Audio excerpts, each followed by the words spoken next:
So, well, this weekend we have 2 rugby games. It is the Blues Hurricanes, Highlanders Chiefs again, I think. No, Or Highlanders Crusaders. Yeah, Highlanders Crusaders. Yeah, I think this point spread on the Highlanders is 10.5. Yeah.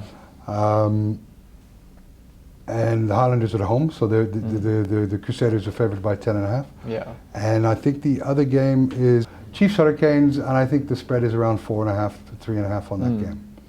Yeah, it's tight. Like the thing is, the impression is that, like we said, it's going to be high scoring games, but if you look at the New Zealand sides, there's actually never really more than a try and a bit in it. So well, the classic was the Crusaders had only lost 2 out of the last 20 games. Both against the Chiefs, who they played.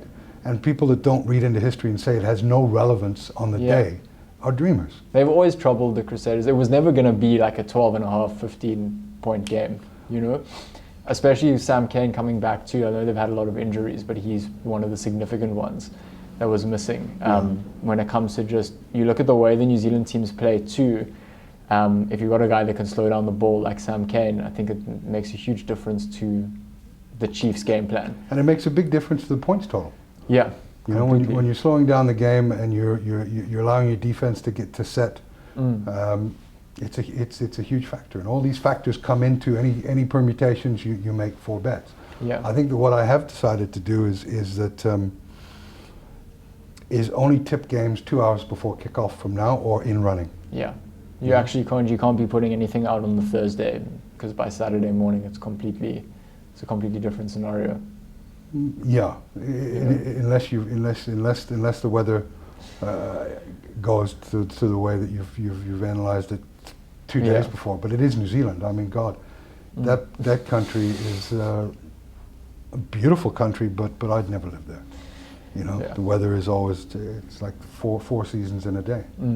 I think in terms of the betting though, what does make up for, even though that it's a tough sort of competition to bet on, it's enjoyable rugby to watch. So if you decide to do in-game betting, you're at least watching a good game of rugby too and placing your bets on that. With the soccer, it's unpredictable, but it's unenjoyable to watch. You know, to sit through 90 minutes of that empty stadium it's not watching sport. You know, you're watching to see if your bet comes off or where you're going to need to adjust your bet. Whereas I feel the enjoyable aspect of the rugby returning is, you know, you still feel like you're watching live sport and the betting complements it.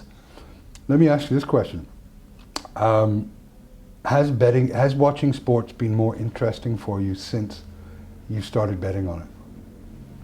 Yeah, definitely. I think find yourself a lot more conflicted and a lot more invested in, you know, before it was always a meaningless try, consolation try. You know, you think like, don't take a penalty here, sort of go for the line. Now you're thinking, just take the penalty because I've got him on like a -5.5, not 3.5. You know, and they can't score too many here. Yeah, there's no such thing as a rhetorical kick, or you know, in betting. You know? Yeah, no, it certainly made it more interesting. Made me a lot more invested in the games. That I like. If I bet on a game, I'm entirely invested in that game from, you know, 0 to 80 minutes, 0 to 90 minutes. Yeah. It's not sort of at 65 minutes. Okay, yeah. You know, they've clearly won they've clearly won, but he could score 2 late tries and it completely blasts my handicap. Absolutely. So yeah, I think that's the tough balance that you find as well in not getting consumed by the betting, but also making sure that you're keeping track of your bets. So if you do see that you need to cash out at 70 minutes, you can, you know. Yeah. Because there is that time frame where you've still got where they haven't changed the odds yet, or they haven't changed the cash out, where if you're quick enough, you can cash out, or you can up your handicap. If you've got good fiber. Yeah, exactly, which no one seems to have at the moment. No. So this question, do you find it hard to take a bet low on points? Definitely, because I think a bit of you always feels, I think that expectation plays a big role. So you're expecting a high points game. You want a high points game. That's why you want to watch rugby or soccer. And gamblers' natures go against the low bet. Exactly. Always. And I've been gambling now. Well, my dad placed my first bet when I was 3, so that was 50 years ago, on a horse called Red Rum that won the Grand National. And that sort of got me hooked, in a good way. And it took me 15 years to place a bet on the low handicap. Yeah. Simply because the excitement of sport for me was always about wanting to go over. Yeah. You know, and you could win that bet in the first quarter or the first half or whatever. Exactly. If all the gods align.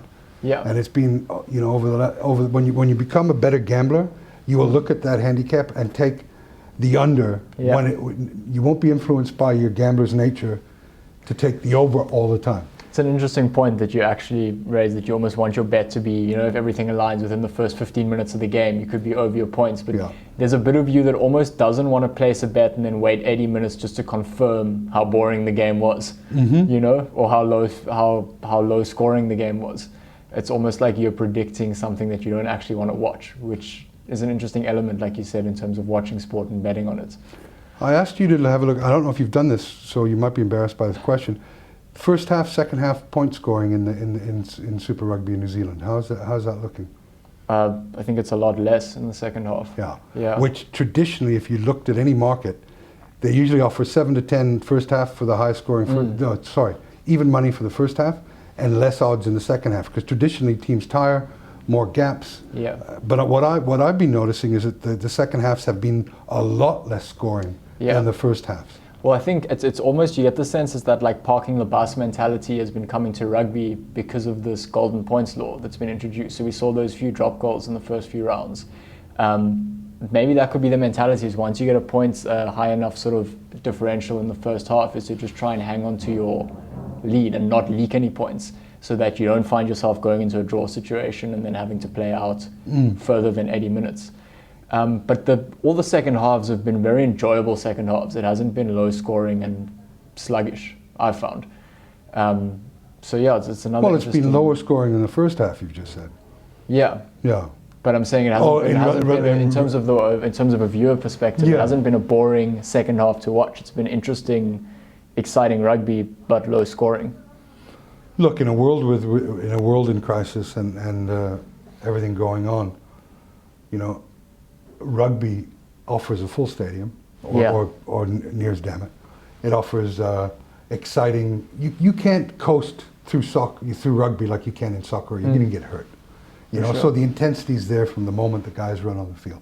So that's the purest sport right now to bet on, from looking at full crowds. So the crowds have no value. They do in rugby still. Completely, yeah. And traveling away is still a tough proposition. So the form, there's a lot more form to go by in rugby than any other sport. Yeah. And in a world so deprived of sport, you know, when you're generally tempted to watch a bit of Tiddlywinks or EA Electronic Arts basketball, I'll take rugby as form and continue to etch out a bit of a living on that. Anyway, they're interesting times. There is money to be made out there, and thank God for rugby. Yeah, completely. Anyway, Ollie, thanks for coming in. I really appreciate it. It's lovely to be back. Yeah. First time in 3 months, I think. So. Yeah, it's good to see you. You too. I'll see you next show.